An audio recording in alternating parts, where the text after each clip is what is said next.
What's your story about your child's future? Is our topic for today, Day 8 in the 30-Day Challenge to Empty Nest Success.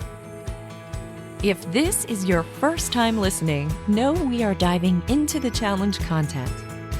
If you like what you hear, jump back to the episode titled Getting Started with the 30-Day Challenge to Empty Nest Success, and then work your way through from the beginning.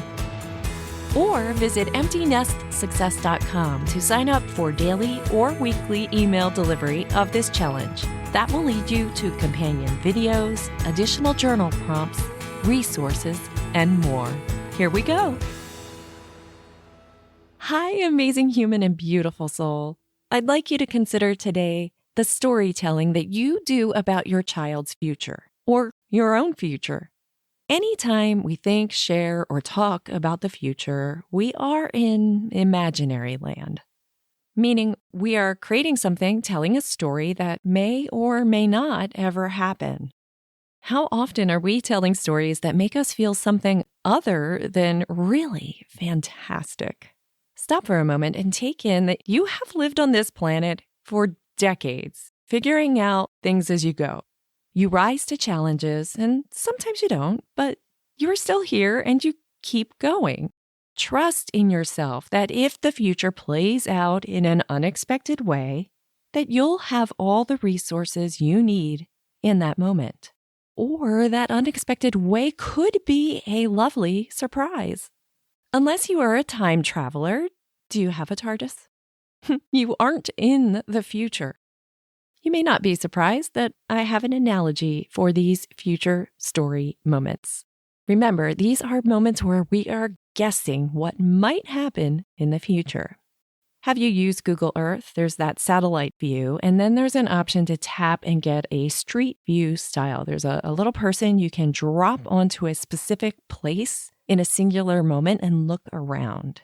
Now, I imagine us, when we tell these future story moments, it's as if we have taken ourselves and dropped us in this one particular moment that could possibly happen, but we have no resources to deal with it because it doesn't exist now. Meanwhile, you could have dropped yourself in all these other places, just like you can in Google Street View. All these different ways that your future could eventually play out. And that specific story moment may never actually happen. Yet our mind will treat that story that we are telling as if it is true now. And the present moment, well, that we're currently missing. I invite you to pay attention to the stories you are telling about the future, especially when it comes to stories about your child's future. As I said in an earlier episode, there is a level of preparation that we all need about the future. Try combining the what if with it and invite yourself to spend time in a future that, sure, while it can be practical, why not also make it exciting and fun? Right now, you deserve nothing less. I'll talk about the present moment in the next episode. Your journal prompt for today is: what story do you tell about your child's future? As always, I provide content to make you think. My hope is that I am able to provide you with thoughts that positively impact your life. If you enjoyed this episode, I invite you to take a moment to follow this podcast. It is free, after all. And become this podcast's hero by sharing it with others. You'll find links to additional resources, time markers, and more in the show notes. Thanks for listening today. What story will you tell about the future?